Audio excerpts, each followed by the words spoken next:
Hello दोस्तों, स्वागत है आपका आपके अपने channel learn Hindi easy way with me पर। तो दोस्तों, आज हम लोग काव्य शास्त्र में ही किन आचार्यों ने अलंकारों की संख्या को कितनी मानी है, क्या माना है, और काव्य गुणों की संख्या कितनी मानी है, रस की संख्या कितनी मानी है, काव्य रीति की संख्या कितनी मानी है, इन सब के बारे में एक ही वीडियो में बिल्कुल एक जगह वन लाइनर तरीके से बिल्कुल तालिका के माध्यम से हम लोग आज जानेंगे। यहाँ से आप लोग जानते ही हैं, प्रीवियस ईयर का क्वेश्चन उठा के देखिए, आप लोग क्वेश्चन बने ही हैं। तो हम लोग क्या करेंगे, एक जगह सब कुछ पढ़ लेंगे और कम समय में हम लोग ज़्यादा जानकारी ले लेंगे, ताकि आपका समय बर्बाद नहीं होगा। केवल जो आपको चाहिए इस चैनल पे, केवल आपका समय बर्बाद नहीं किया जाएगा, जो आपको चाहिए केवल वही दिया जाएगा। विश्वास रखिए, विश्वास के साथ पढ़िए, खुद के लिए पढ़िए, आपको सफलता निश्चित मिलेगी, जरूर मिलेगी, 100% मिलेगी।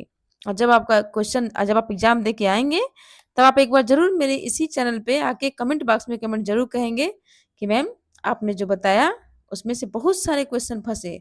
उस दिन मुझे लगेगा कि मेरा वीडियो बनाना सार्थक हो गया। चलिए, अब हम ज़्यादा बात नहीं करते हैं, आपके कीमती समय के और आपके एग्जाम को नज़दीक देखते हुए जल्दी से वीडियो को शुरू करते हैं। तो चलिए हम लोग देखते हैं। एक सेकेंड। पहला है आचार। देखिए, तो भरत मुनि के अनुसार जो अलंकारों की संख्या है वो कितनी है? 4 है। इन्होंने, ये बहुत इंपॉर्टेंट है, इसी को आप मानिए। जो केवल मैंने हाईलाइट किया है वही ज्यादा इंपॉर्टेंट है, उसको आप ज्यादा ध्यान में रखिए, उसको आप याद करके रखिएगा। तो भरत मुनि के अनुसार अलंकारों की संख्या कितनी है? 4। ठीक है। भामा के अनुसार कितनी है? 37 से 39 है।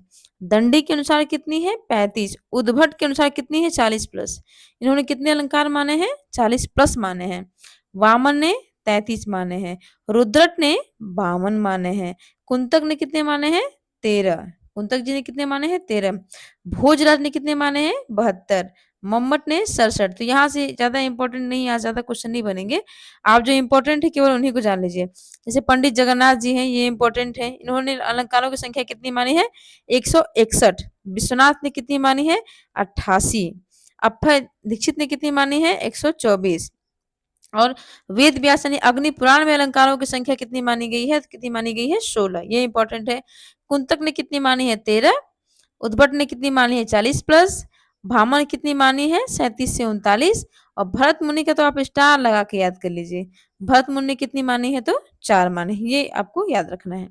अब काव्य गुणों की संख्या को बिल्कुल याद रखिए, सबका याद रखिए। भरत मुनि ने काव्य के गुण कितने होते हैं? तो 3 होते हैं। आप सभी लोग जानते हैं कौन कौन से गुण? ओज गुण, प्रसाद गुण, माधुर्य गुण। ये तो सर्वमान्य है। लेकिन और विभिन्न विद्वानों ने किसको कितने किन्होंने कितने काव्य गुण माने हैं, इसको हम लोग जान लेते हैं। तो भरत मुनि के अनुसार काव्य गुणों की संख्या कितनी है? 10 है। भामा के अनुसार कितनी है? 3 है। दंडी के अनुसार कितनी है? 10। तो भरत मुनि का तो सब लोग जानते हैं, भरत मुनि ने कितने माने हैं? 10। भामा ने कितने माने हैं? 3। दंडी 10। 10 से 10, 10 दंडी। तो आप ऐसे भी बिठा के इनको याद रख सकते हैं। वामन ने कितनी मानी है? 20। 20 20। तो ऐसे क्या करें, 20 वो उसमें भी वो आ रहा है, और वामन ने भी कितना माना है? 20। तो इस तरह यदि आप इसको बाद में मन में बैठा लेंगे, तो जब आपके सामने ऑप्शन आएगा तो आप निस्संदेह सही उत्तर तक पहुंच जाएंगे। आनंदवर्धन ने कितनी मानी है? 3। भोजराज ने कितनी मानी है? 24। मम्मट ने कितनी मानी है? 3। वेद व्यास अग्नि पुराण में कितनी मानी गई है? तो 19 मानी गई है। अलंकार कितने माने गए हैं वेद व्यास अग्नि पुराण में? तो अलंकार माने गए हैं 16। ध्यान रखिएगा। विश्वनाथ ने कितने माने हैं काव्य गुण? 3। वही ओज गुण, प्रसाद गुण और माधुर्य गुण। जगन्नाथ ने किसने माने हैं? 3। ठीक है। तो आप ध्यान रखिए, 3 3 मानने वालों की संख्या कितनी है? तो पंडित जगन्नाथ हैं। इसको मैं ऐसे कर देती हूँ, उससे छिप जा रहा है। कौन है? पंडित जगन्नाथ जी हैं। ठीक, एक सेकेंड। पंडित जगन्नाथ हैं। और कौन है? विश्वनाथ हैं। और कौन है? और देखिए आनंदवर्धन जी हैं। ठीक है। और कौन है? भामा है। ठीक है। इनको आप क्या करिएगा, याद रखिए कि इतने लोग क्या किए हैं, इतने लोग माने हैं कि काव्य गुणों की संख्या 3 3 है। अब बाकी और लोग का देख लीजिए आप। और इंपॉर्टेंट कौन है? भरत मुनि। भरत मुनि कितनी मानी है? 10 मानी है। भरत मुनि ने कितनी मानी है? 10। ठीक। भामा ने 3। दंडी 10 से दंडी, 10 से 10। वामन 20। तो 20 कितनी मानी है? वामन ने। आनंदवर्धन ने कितनी मानी है? 3। भोजराज ने 24। जैसे भोज में जाते हैं तो क्या मिलता है, 24 प्रकार का व्यंजन आपको मिलता है खाने के लिए। तो आप ऐसे भी याद रख लीजिएगा कि भोजराज ने काव्य गुणों की संख्या कितनी मानी है, 24। मम्मट ने 3, वेद व्यास ने 19, विश्वनाथ ने 3 और जगन्नाथ जी ने 3। अब काव्य के रसों की संख्या किसने कितनी मानी है, बिल्कुल एक जगह वन शॉट है ये, बिल्कुल देखना ना भूलें। तो आचार्य भरत मुनि ने कितनी रसों की संख्या मानी है, 8। और अलंकार इन्होंने कितना माना है, 4। इनके अलंकार की बात पूछी जाए तो देखिए यहाँ पे 4 माने हैं अलंकार, काव्य गुण कितने माने हैं, 10, और रस की संख्या कितनी मानी है, 8। याद रखिए आप। और दंडी ने भी रस की संख्या कितनी मानी है, 8। रुद्रट ने 9, उद्भट ने 10। इससे पहले की वीडियो जब हम बनाए थे आपको रस वाले वीडियो, तो उसमें हमने बताया था कि रुद्रट ने कौन से अलंकार को माना है, 9वां, उद्भट ने किसको माना है, 10वां। ठीक है, तो आप इसको जरूर ध्यान में रखिए, या आप खुद से याद रखेंगे तो आपको ज्यादा तरीके से बहुत ही लंबे समय तक याद रहेगा। अब चलिए हम लोग लगे हाथ काव्य रीतियों की संख्या याद कर लेते हैं। तो भरत मुनि के अनुसार काव्य रीतियां कितनी है, 4। कौन कौन सी, अवंती, दक्षिणायत, पांचाली और मागधी, ये 4 हैं। भामा के अनुसार काव्य रीति कितनी है, 2, वैदर्भी और गौड़ी। ठीक है, दंडी ने भी कितनी मानी है, 2। कौन कौन, वैदर्भी और गौड़ी।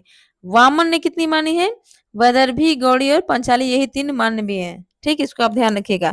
वामन ने रीतियों की संख्या 3 मानी है और काव्य गुणों की संख्या कितनी मानी है, 20। याद रखिएगा।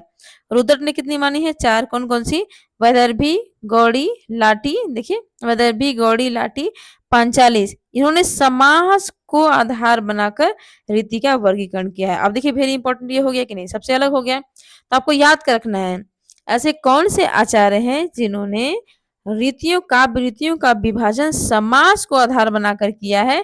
तो किसने किया है, रुद्रट ने। ये आपको बिल्कुल ध्यान रखना है। आनंदवर्धन ने कितनी मानी है, 3। राजशेखर ने भी कितनी मानी है, 3। अब इनके अनुसार कौन कौन सी है, देख लीजिएगा कौन कौन सी है।